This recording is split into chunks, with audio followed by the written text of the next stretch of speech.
Binsun TV, saluran dakwah Samarinda.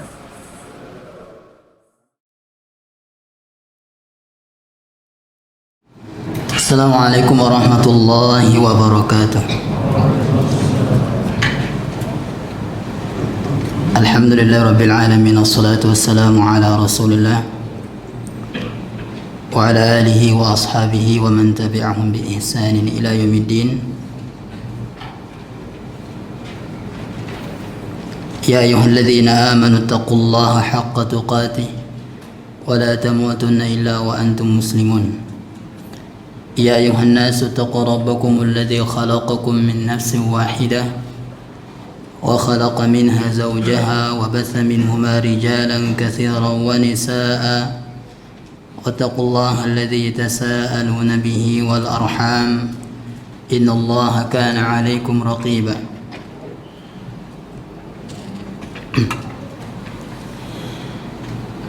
Ya ayyuhalladzina amanu taqullaha وقولوا قولا سديدا يصلح لكم أعمالكم ويغفر لكم ذنوبكم ومن يطع الله ورسوله فقد فاز فوزا عظيما. أما بعد فإن أحسن الكلام كلام الله وخير الهدى هدى محمد صلى الله عليه وسلم وشر الأمور محدثاتها فإن كل محدثة بدعة وكل بدعة ضلالة وكل ضلالة في النار.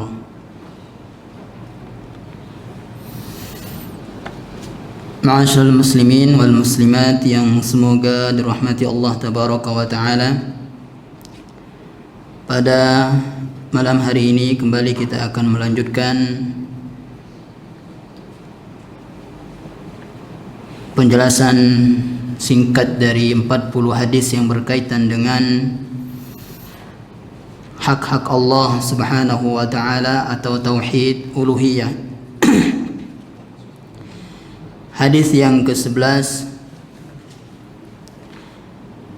dari sahabat Nu'man bin Bashir radhiyallahu an, bahwasanya Nabi sallallahu alaihi wasallam bersabda, "Ad-du'a huwal ibadah." Doa adalah ibadah. Wa qala rabbukum ud'uni astajib lakum. Kemudian Nabi sallallahu alaihi wasallam membacakan ayat wa qala rabbukum ud'uni astajib lakum.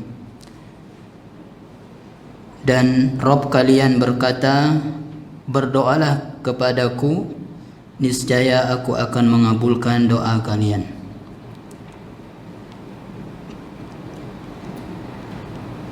Para jemaah rahmati Allah tabaraka wa taala, terdapat dalam matan usul salasa dijelaskan juga di situ, tapi bunyi hadisnya tidak seperti ini, lafaz hadisnya tidak seperti ini, yaitu ad-du'a'u mukhul ibadah.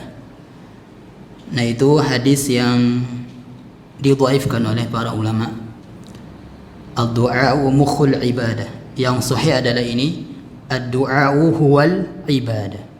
Doa itu adalah ibadah.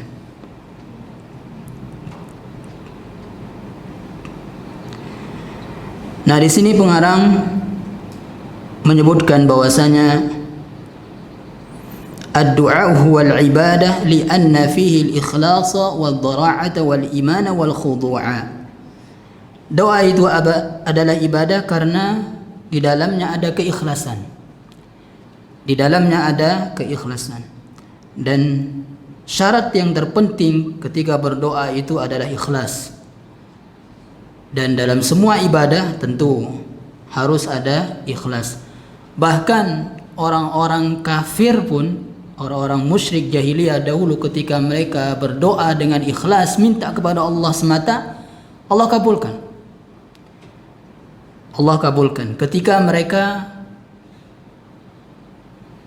menaiki sebuah kapal, kemudian diombang-ambing oleh ombak di tengah lautan, mereka fa idza rakibu fil fulki da'u Allah mukhlishina lahuddin. Mereka berdoa, da'u Allah, mereka berdoa kepada Allah, mukhlishina lahuddin, ikhlas berdoa kepada Allah Subhanahu wa taala. Ini orang musyrik saja kalau dia berdoa hanya kepada Allah Subhanahu wa taala, dikabulkan Allah Subhanahu wa taala. Falamma najjahum, ketika mereka diselamatkan, dikabulkan doanya, diselamatkan oleh Allah Subhanahu wa taala, sampai ke daratan mereka kembali melakukan kesyirikan.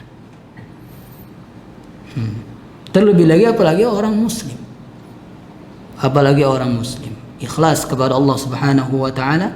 Oleh karena itu jemaah, banyaklah berdoa kepada Allah Subhanahu wa taala. Perbanyak doa. Ya, ta'arraf ila Allah fi ar-rakha'i ya'rifka fi syiddah. Ya, berdoalah kalian kepada Allah Subhanahu wa taala.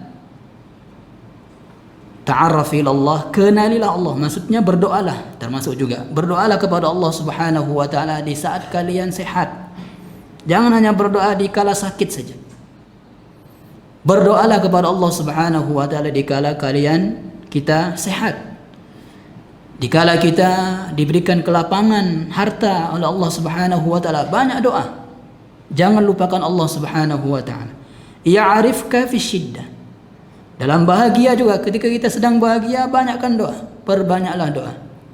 Maka Allah Subhanahu wa taala akan mengingat kita kalau kita sedang ditimpa kesempitan misalnya, sedang ditimpa sakit, karena kita banyak berdoa, tidak melupakan Allah di kala sehat, di kala bahagia, di kala lapang, maka Allah akan ingat kita. Nah, perbanyaklah berdoa. Jangan kita pikirkan ini doa saya dikabulkan. Yang penting berdoa. Yang penting berdoa. Kata para sahabat dahulu, idzan nukthir. Kalau begitu kita harus banyak berdoa. Kata para sahabat. Nah, saya tidak, kata sahabat Umar bin Khattab radhiyallahu taala anhu, saya tidak memikirkan apakah doa saya dikabulkan atau tidak. Yang penting nukthirud doa. Yang penting kita memperbanyak doa kepada Allah Subhanahu wa taala. Dan perhatikan, ya, perhatikan di tempat sholatlah kita harus banyak-banyak berdoa. Ya, terutama ketika kita sujud, kemudian sebelum salam, ya, setelah tasyahud akhir sebelum salam. Nah, disitulah kita perbanyak doa kepada Allah Subhanahu wa taala. Faqaminun ayyustajab, maka pasti Allah Subhanahu wa taala akan kabulkan kalau kita berdoa di sujud itu jemaah. Ya. Mau doa minta apa saja, minta dunia, minta akhirat, maka perbanyaklah berdoa kepada Allah Subhanahu wa taala daripada kita banyak doa di luar salat. Ya, perbanyak doa di dalam salat. Kenapa demikian jemaah? Karena dalam salat itu kita ingat Allah. Banyak orang yang berdoa di luar salat dia enggak ingat Allah. Namun lisannya, tangannya diangkat, diadahkan ke langit. Kemudian lisannya berdoa, tapi hatinya entah kemana. Nah, tapi kalau kita sedang sholat, maka paling tidak kita akan ingat Allah Subhanahu wa taala. Maka disitulah. Oleh karena itu, kenapa Nabi SAW bersabda, ya, yang paling dekat keadaannya seorang hamba dengan Allah Subhanahu wa taala adalah ketika sujud. Sujud itu di mana? Di salat. Ya, ketika sujud, maka perbanyaklah berdoa. Nah. Para jemaah rahmati Allah tabaraka wa taala. Kemudian dalam surah Al-Fatihah, Allah Subhanahu wa taala mengajarkan kita bagaimana adab berdoa. Dalam surah Al-Fatihah itu sendiri. Karena dalam surah Al-Fatihah terkandung doa ihdinas siratal mustaqim. Nah, sebelum ayat ihdinas siratal mustaqim, Allah sebutkan alhamdu, pujian-pujian kepadanya. Alhamdu, Ar-Rahman, Ar-Rahim, Maliki. Itu semua pujian. Ini dalil bahwasanya di antara sebab kemungkinan besar doa itu dikabulkan Allah Subhanahu wa taala adalah sebelum kita minta sesuatu kepada Allah, puji dulu Allah Subhanahu wa taala, sanjung dulu Allah Subhanahu wa taala. Walillahil asmaul husna fad'uuhu biha. Allah Subhanahu wa taala itu punya nama-nama yang husna, yang indah, maka berdoa dengannya. Ya. Inilah di antara fungsi asmaul husna. Dihafalkan, kemudian diamalkan, dan berdoa dengannya, bertawassul dengan al-asmaul husna. Bukan dijadikan zikir di perguruan-perguruan silat. Ya, al-asmaul husna. Bukan juga dibaca setelah salat, ya kafi, ya latif, ya apa. Nah, dan mereka sendiri buat hadis yang enggak. Siapa yang baca ya latif, ya latif, ya latif ratusan kali, maka dia akan lancar rezekinya katanya. Nah. Wallahu yuhibbu an yus'ala. Allah itu sangat cinta kepada orang yang berdoa. Ya. Allah sangat ingin diminta, ya, sangat senang diminta oleh hambanya. Makanya meminta apapun, mintalah kepada Allah Subhanahu wa taala. Walaupun sekecil apapun yang kita minta, mintalah kepada Allah Subhanahu wa taala. Dan Allah murka kalau kita enggak pernah berdoa kepadanya. Allah Subhanahu wa taala murka kalau kita enggak pernah berdoa kepadanya. Nah, wa qad kana li Rasulillah sallallahu alaihi wasallam anwa'un min ad-du'a'i yuwazibu 'alaiha. Dan Nabi sallallahu alaihi wasallam punya doa yang selalu ia panjatkan kepada Allah Subhanahu wa taala. Dan ini kita jemaah juga harus punya doa yang selalu kita panjatkan itu jemaah. Ya. Di antara doa yang harus kita, yang selalu kita istiqomahkan untuk berdoa adalah yang pertama tentunya ya minta surga. Siapa yang minta surga 3 kali, maka surga akan mengatakan masukkan dia ke dalam surga. Siapa yang berlindung dari neraka 3 kali, maka neraka akan mengatakan lindungi dia dari neraka. Surga dan neraka. Kemudian yang kedua adalah doakan ya diri kita dulu. Ya. Doakan diri kita dulu, baru kemudian doakan orang tua kita.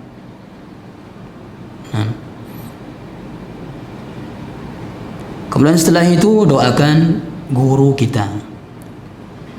Ini yang diajarkan oleh para ulama dahulu, Imam Ahmad rahimahullah, kemudian imam-imam yang lainnya. Ya. Kemudian setelah itu doakan kaum muslimin ya secara umum, anak istri kita, mertua, orang tua kita dan seterusnya. Nah, kemudian minta istiqamah, ya muqallibal qulub. Ini yang sering dibaca oleh Nabi sallallahu alaihi wasallam. Ya muqallibal qulub itu. Semua kita sudah hafal insyaallah. Para jemaah rahmati Allah tabaraka wa taala. Kemudian yang kedua di sini, anna du'a fil kitab was sunnati nau'ani. Doa di dalam Al-Qur'an dan hadis itu ada 2 macam. Doa dalam Al-Qur'an dan hadis itu ada 2 macam. Al-awwal du'aul ibadati. Yang pertama adalah doa ibadah. Namanya doa ibadah. Apa yang dimaksud dengan doa ibadah? Ya, semua amal ibadah yang kita lakukan itulah doa jemaah. Ya. Semua amal ibadah yang kita lakukan itu doa. Salat, puasa, zakat, haji, sedekah, semuanya itu adalah doa. Inilah yang dimaksud dengan doa ibadah. Kok bisa dikatakan doa? Iya, kalau kita ditanya, untuk apa kamu sholat? Agar saya masuk surga misalnya. Ini dia berdoa agar dia dimasuki surga. Agar saya terhindar dari murka Allah, siksa Allah. Berarti dia sedang berdoa. Nah, doa ibadah.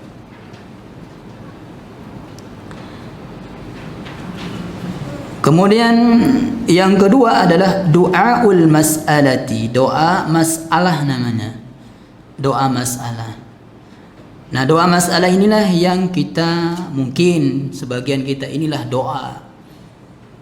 Ya. Dari yang di awal itu belum pernah kita membayangkan ternyata sholat itu adalah doa dan seterusnya. Nah, doaul mas'alah adalah huwa talabu ma yanfa'ud da'i.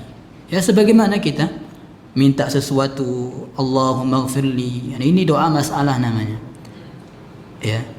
Minta sesuatu kepada Allah semua yang bermanfaat. Dengan lisan kita meminta. Ya, ampunilah aku, rahmatilah aku, berikanlah aku ini dan itu. Itu namanya doa masalah. Nah. Qala Syekhul Islam Taimiyah rahimahullah, kullu mawdi'in dzukira fihi du'aul musyrikina li awthanihim fal muradu bihi du'aul ibadati al mutadamminu li du'ail mas'alati.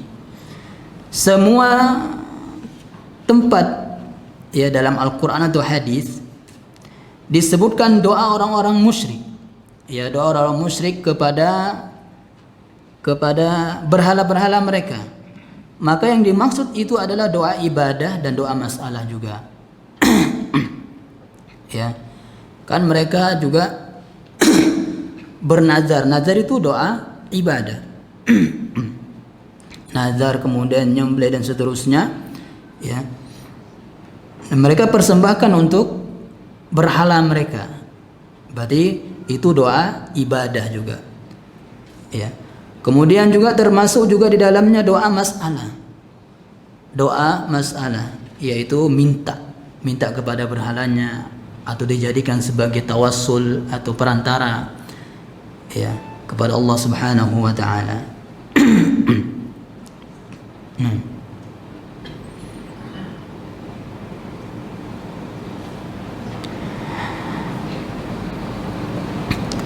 Selanjutnya, ketahuilah jemaah bahwasanya doa itu adalah kesyirikan pertama kali di muka bumi ini terjadi pada doa. Ya. Makanya dalam ibadah doa itu banyak terjadi kesyirikan. Ya, kesyirikan pertama kali di bumi ini adalah karena doa. Ya, atau terjadi dalam doa. Seperti kesyirikan pada Nabi Nuh alaihissalam, kesyirikan di kaum Nabi Nuh alaihissalam. Ya, itu kenapa? Karena doa. Mereka berdoa kepada selain Allah Subhanahu wa taala. Ya, doa kepada selain Allah Subhanahu wa taala.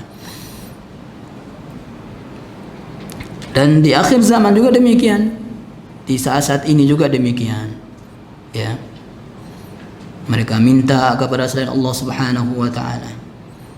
Mereka bernazar, nyembelih untuk selain Allah Subhanahu wa taala. Itu doa ibadah. Ya, doa ibadah. Jadi doa ibadah dan doa masalah itu harus kita peruntukkan hanya kepada Allah Tabaraka wa taala.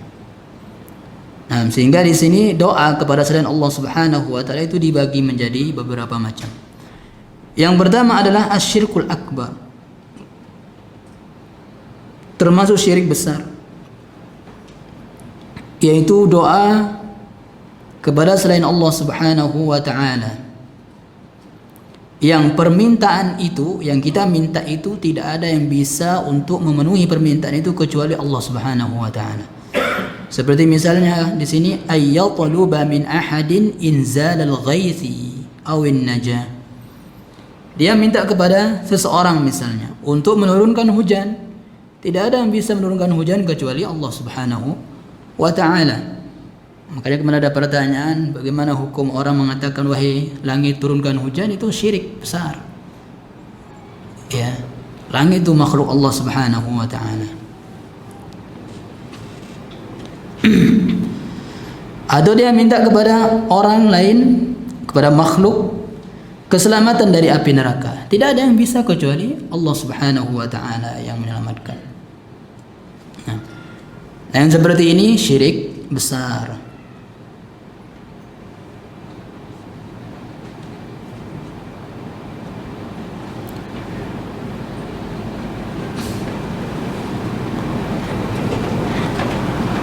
Nah, kemudian Di bawah syirik besar ini Imam Ibnu Qayyim mengatakan di sini doa orang-orang yang datang ke kuburan itu ada beberapa tingkatan, ya. Kan banyak orang datang ke kuburan itu, mereka berdoa di sana. Yang pertama, tingkatan yang sangat jauh dari syariat, yaitu mereka minta kepada mayit. Mereka langsung minta kepada mayit, ya. Seperti ada sebuah buku yang kita baca, wahai Syekh Abdul Qadir Jailani, kabulkan cepat, ya, katanya, kabulkan doa kami atau tolong kami. Nah itu jauh dari syariat, itu syirik besar, ya. Misalnya datang orang sekarang ke kubur Sunan Ampel misalnya, ya, langsung minta ke Sunan Ampelnya, wahai Sunan, Mbah Sunan, tolong saya ingin menikah ini, misalnya, percepatlah jodohku wahai Sunan. Nah, ini semua syirik besar.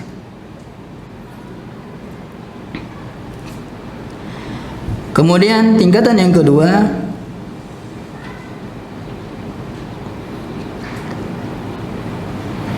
ayas'alallaha azza wa jalla bihi.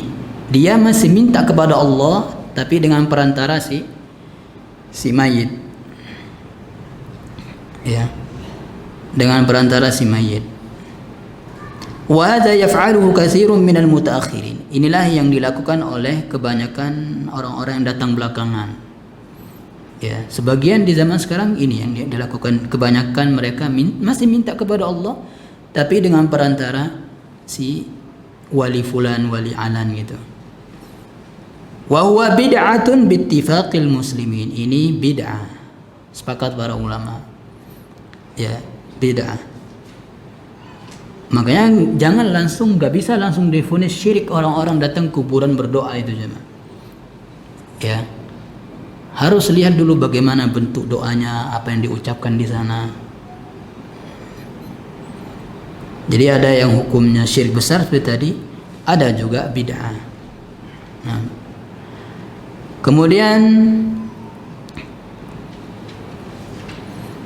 yang ketiga adalah ayyadhunna anna ad-du'a inda qabrihi mustajabun. Dia mengira bahwasanya berdoa di sisi kubur wali fulan, wali alan itu adalah mustajab, dikabulkan, pasti dikabulkan katanya. Aw annahu afdalu min ad-du'a fil masjid. Mereka juga mengira bahwasanya berdoa di sisi kuburan wali itu lebih afdal daripada berdoa dalam masjid misalnya. Fahadha aydan min al-munkaratil mubtadi'ah bittifaqil muslimin. Ini juga termasuk kemungkaran yang bid'ah. Ya, termasuk kebid'ahan juga. Wa ma 'alimtu fi dzalika niza'an baina a'immatid dini wa in kana katsirun minal mutaakhirin yaf'alu dzalik.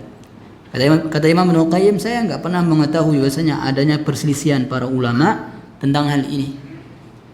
Ya, kebid'ahan tentang hal ini. Dan ini juga ada sebagian orang zaman sekarang mengira seperti ini.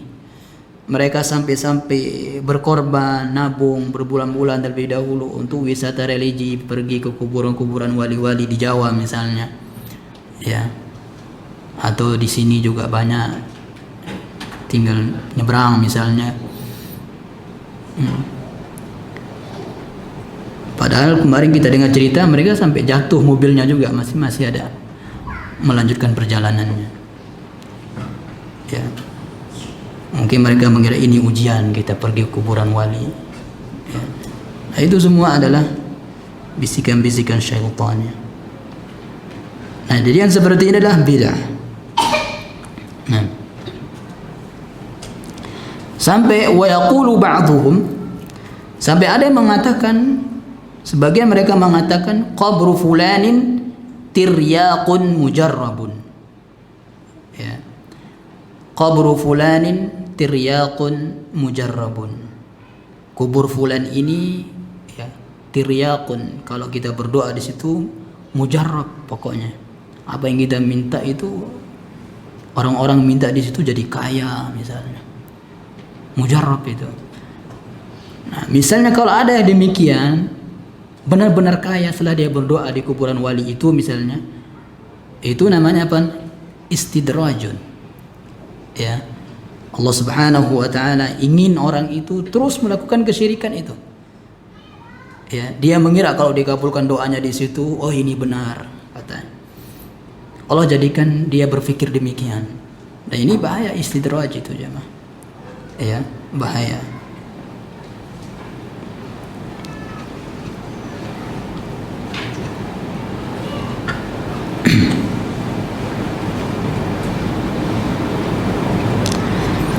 Kemudian macam yang kedua di sini tadi syirik besar ya. Sekarang yang kedua, du'a ghairillah fi ma yaqdiru alaihi al-makhluq. Minta kepada selain Allah, kepada makhluk ya, yang dimampui oleh makhluk tersebut, mampu untuk dia lakukan. Misalnya apa? Ayatluba minal makhluqi amran yaqdiru alaihi. Dia minta kepada si makhluk suatu urusan yang dia mampu untuk dikerjakan oleh makhluk tersebut. Contohnya minta diambilkan sesuatu. Nah, itu boleh. Ya, minta diambilkan sesuatu. Fa hadza mubahun jaizun, ini mubah jaiz. Ya. Tapi dengan syarat apa jemaah? Idza kana hayyan hadiran. Dengan syarat dia hidup dan hadir gitu. Ya. Sekarang misalnya kita berdoa di sini, kemudian masih hidup, tempat kita minta itu masih hidup, misalnya dia di Yaman misalnya, wahai syekh, minta ini, itu syirik ya, walaupun orangnya masih hidup. Nah,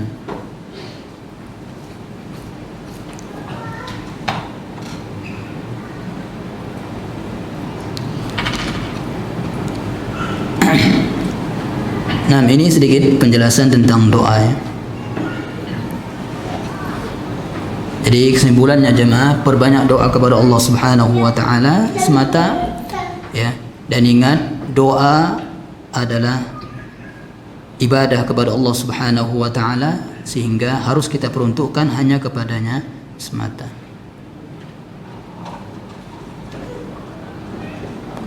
Hadis yang ke-12 dari sahabat Umar radhiyallahu anhu, yaqulu 'alal mimbar, dia berkata di atas mimbar, sami'tu an-nabiyya sallallahu alaihi wasallam yaqul, saya mendengar Nabi sallallahu alaihi wasallam bersabda, la tutruni, janganlah kalian menyanjung-nyanjungku berlebihan, kama atratin nasara ibn Maryam, sebagaimana orang-orang Nasrani menyanjung-nyanjung Ibnu Maryam secara berlebihan. Fa innama ana abduhu, saya hanyalah hamba ya. Faqulu abdullahi wa rasuluhu, maka katakanlah hamba Allah dan rasulnya, utusannya. Ini sering kita baca di tasyahud, abduhu wa rasul, dan juga setelah wudu, abduhu wa rasul. Nah, sudah kita jelaskan dahulu bahwasanya rukun syahadat anna Muhammad Rasulullah itu ada dua. Yang pertama adalah kita harus yakin bahwasanya Nabi adalah hamba. Ya, kalau kita yakin Nabi adalah hamba, berarti enggak ada sifat rububiyah padanya, sehingga kita enggak akan ghulu, ya, berlebihan dengannya. Kemudian Rasul, kita harus yakin bahwasanya Nabi adalah Rasul, utusan Allah Subhanahu wa ta'ala, sehingga kita harus menghormati hak-hak utusan Allah Subhanahu wa ta'ala, apa-apa yang jadi haknya. Nah, faedah yang pertama di hadis di atas adalah al-itra'u. Apa itu al-itra'? Mujawazatul haddi fil madah, berlebihan dalam memuji, menyanjung. Itu namanya itra'. Sebagaimana orang Nasrani dahulu berlebihan dalam menyanjung Isa karena memiliki kelebihan-kelebihan, bisa menghidupkan dengan izin Allah, bisa menyembuhkan dengan izin Allah, ya. Sehingga mereka tertipu, mengatakan ini anak Allah misalnya. Bahkan di antara mereka ada juga yang menuhankan Isa alaihissalam sampai zaman sekarang ini. Maka Nabi SAW melarang hal demikian. Nabi SAW melarang umatnya untuk seperti orang-orang Nasrani.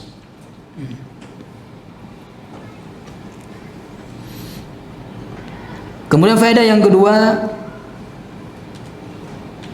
minal ghuluwi fi rasuli sallallahu alaihi wasallam al-qawlu innahu hayyun fi qabrihi hayatun dunyawiyah. Termasuk berlebihan pada Rasulullah sallallahu alaihi wasallam adalah berkeyakinan bahwasanya Nabi itu hidup di dalam kuburannya dengan kehidupan seperti hidup di dunia. Ya, ini termasuk ghulu. Kalau kita yakin bahwasanya Nabi itu hidup di kuburannya seperti hidupnya di dunia, sehingga dia mengetahui apa yang terjadi di dunia, bisa mengetahui dan seterusnya, ya. Ini keyakinan yang ghulu. Wa hadza batilun binassil Qur'an. Ini batil. Keyakinan yang batil, dalilnya adalah Al-Qur'an, yaitu innaka mayyitun wa innahum mayyitun. Wahai Muhammad, engkau akan mati, meninggal dunia, wa innahum mayyitun, mereka juga akan meninggal dunia. Nah,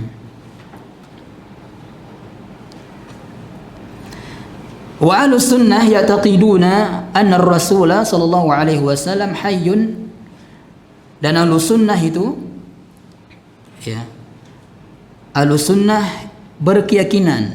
berakidah atau berkeyakinan bahwasanya Nabi sallallahu alaihi wasallam itu hidup dalam kuburannya, ya, hidup, tapi kehidupan barzakhiyah, ya, hidup kehidupan barzakh, alam barzakh, ya, beda hidup di alam barzakh dengan hidup di dunia, beda.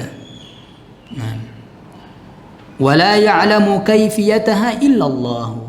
Tidak ada yang bisa mengetahui kaifiyah, bagaimana sih hidup dalam kubur. Hidup, dikatakan hidup dalam kubur itu barzakh, kecuali Allah Subhanahu wa taala. Ya, tidak ada yang mengetahuinya. Nah, bahkan juga Nabi sallallahu alaihi wasallam sendiri ketika dia masih hidup, Nabi SAW nggak bisa mengetahui bagaimana kehidupan barzakh itu. Ya. Oleh karena itu ketika Nabi SAW melewati dua kuburan yang penghuninya sedang disiksa, itu diperlihatkan oleh Allah Subhanahu wa taala. Ya. Bukan dengan keinginannya Nabi sallallahu alaihi wasallam sendiri, enggak. Tapi diperlihatkan oleh Allah Subhanahu wa taala. Nah. Kemudian yang ketiga, minal ghuluwi fid nabiy sallallahu alaihi wasallam al-qawlu inna awwala ma khuliqa huwa nurun nabiy sallallahu alaihi wasallam. Termasuk keyakinan yang ghulu, dan ini terjadi di zaman sekarang, berkeyakinan bahwasanya yang pertama kali diciptakan diciptakan Allah Subhanahu wa taala itu adalah cahaya Nabi sallallahu alaihi wasallam. Ini yang sering mereka ucap-ucap di kajian mereka, cahaya Nabi. Ya. Sampai-sampai mereka ghulu kepada wali atau kiai mereka, mengatakan lisannya si kiai itu adalah lisan Nabi sallallahu alaihi wasallam katanya.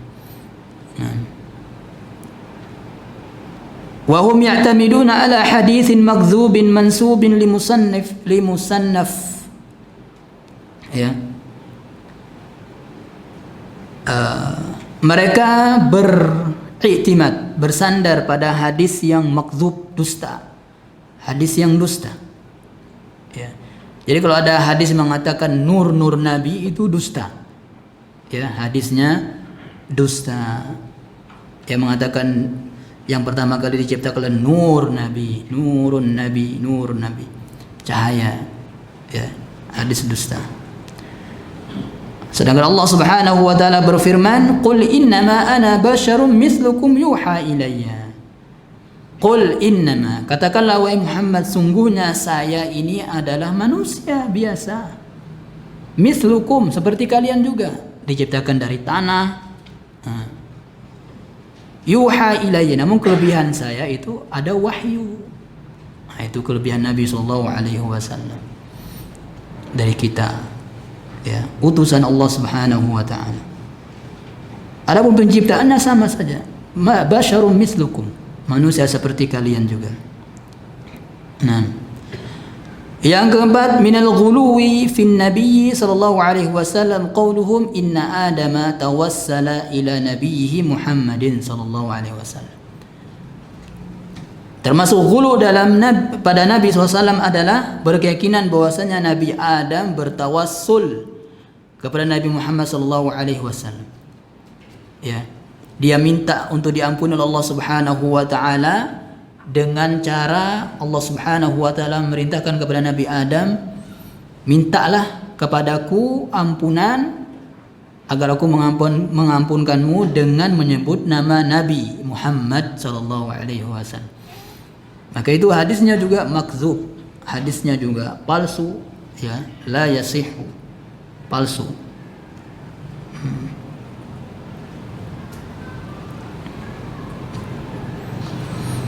Kemudian yang kelima, al-ghuluwu fi Nabi sallallahu alaihi wasallam al-qaul innal makhluqati lam tukhlaq illa li ajlihi.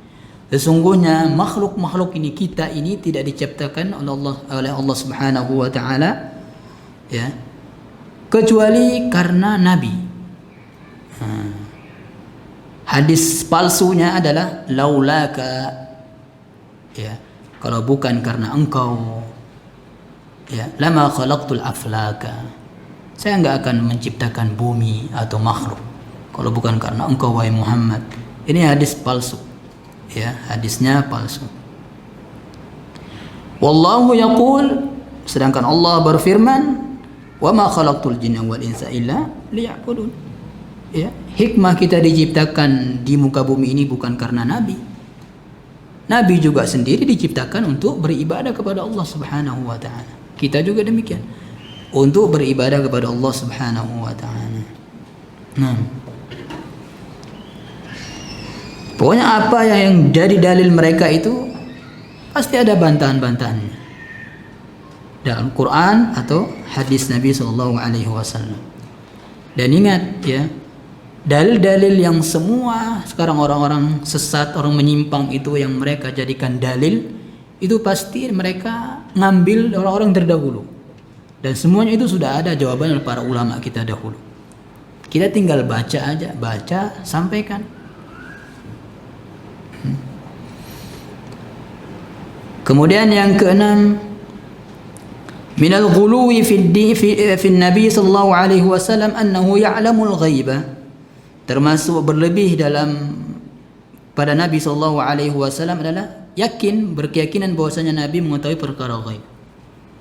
Ya. Bahkan di kasidah mereka juga, seperti kasidah Burdah, ada kan namanya kasidah Burdah, ya, kasidah-kasidah mereka tercatat di padanya wa min ulumika ilmal lauhi wal qalam, ya, wahai Nabi, ya, di antara pengetahuanmu adalah engkau mengetahui isi lauhul mahfuz, jadi mengetahui perkara ghaib. Ini sanjungan mereka kepada Nabi, sanjungan yang ghulu, berlebihan, ya, dan ini batil. Al-Qur'annya sudah ada. Apakah mereka enggak hafal Quran? Hafal Quran mereka jangan, ya, tapi itulah, enggak sampai melewati tenggorokan mereka, maksudnya enggak sampai ke hatinya. Ya. Para Nabi SAW mengatakan, walau kuntu a'lamul ghaib lastaksartu minal khair wa ma massani yasu. Kalau seandainya saya mengetahui perkara ghaib, sungguh saya akan memperbanyak kebaikan dan saya tidak akan ditimpa suatu ya, masalah-masalah. In ana illa nadhirun wa basyirun liqaumi yu'minun. Nah, jadi Nabi SAW enggak mengetahui perkara ghaib. Adapun perkara ghaib yang diceritakan kepada kita itu wahyu dari Allah Subhanahu wa taala. Ya. Kalau Nabi SAW mengetahui perkara ghaib, maka Nabi SAW akan mengetahui kotoran yang ada di sendalnya ketika sholat itu. Datang Jibril untuk memberitahu Nabi SAW. Baru dia tahu SAW. Ya, di dekatnya sendiri aja nggak tahu, apalagi perkara ghaib. Nah, jadi wahyu. Nah. Termasuk ghulu juga pada Nabi SAW adalah istighatsah bihi ba'da wafatihi. Istighatsah itu minta ketika sangat kepepet, minta ketika masalah besar gitu. Itu namanya istighatsah. Ya. Kalau sekarang kan mereka sedang bahagia, mau kemana? Mau istighatsah katanya. Padahal mereka sedang bahagia. Itu salah. Itu namanya mau isti'anah. Ya, minta tolong. Jadi itu beda isti'anah sama istighatsah. Nah. Ya, sampai sini dulu. Insyaallah kita akan lanjut di hadis yang berikutnya. Subhanallah bihamdika asyhadu an la ilaha illa anta astaghfiruka wa atubu ilaik. Assalamualaikum warahmatullahi wabarakatuh.